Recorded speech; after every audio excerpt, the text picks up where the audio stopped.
We have finally arrived to CSS, the exciting part of this course. CSS is just a large monstrosity of a technology. You can do so many crazy things with CSS. You can start styling. Some people even created animations, like full-on cartoons with CSS, or like 3D looking objects, faking 3D models, and just a bunch of crazy stuff. But let's get started very simple for now. Super simple, just styling this red H1 that we have here. So before we start, I actually want to show you a few ways we can connect our CSS to our HTML. So there's 3 ways you can start styling your HTML. So first of all, what I want to do is actually get rid of this contact and just everything else. I don't want your message, Windows. Goodbye. Okay. So the first method is to directly style the element using an attribute. So I can go directly to the element and style it here. So the way you do that is you add an attribute of style like this. And if you hit enter, you can choose from all of these different styles. The one we're going to look at is color. So let's do this color, and let's choose one here. Crimson, why not? So as you can see, the syntax kind of looks like this. You say color, then you have a colon, then you give it the name, and then you do a semicolon.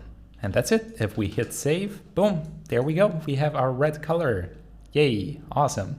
Okay, so is this a good method to do it? Not really. There's 2 problems with it, I would say.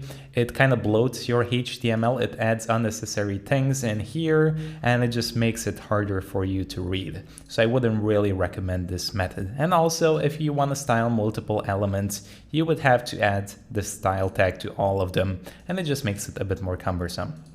So we are not going to do that. Let's get rid of it like this. Perfect. The second way you can do is you can go all the way down here and you can add a style tag like this, and you can hit tab, okay? And in this style tag, you can start styling your CSS. So I'm gonna show you a quick way we can select it, but I'm gonna cover this in a later video. Here you can do something like this, color red, all right? Hit save, and as you can see, we have the color red.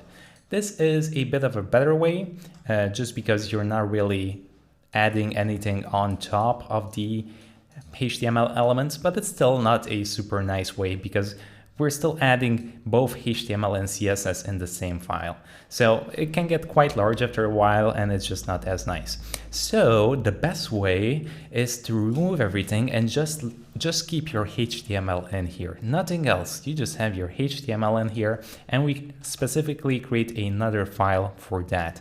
Typically, let's go here. You're gonna see a file named style.css. That's what people most commonly use. So let's name it like that, okay? So style.css. And I've actually kind of covered this, and it's a bit of a spoiler, but we kind of did it the same way with the link here. So the icon, all we have to do is literally just come here in the head and say link, hit tab, and the relationship here is going to be style sheet. So we clarify what kind of file we want to attach here in the header, and the head, my apologies, not header. And the href is just going to link to the file. So I can say /style.css, and literally that's it. So simple. So let's move on to the next video, and we're going to see how we can mess around and make this fun.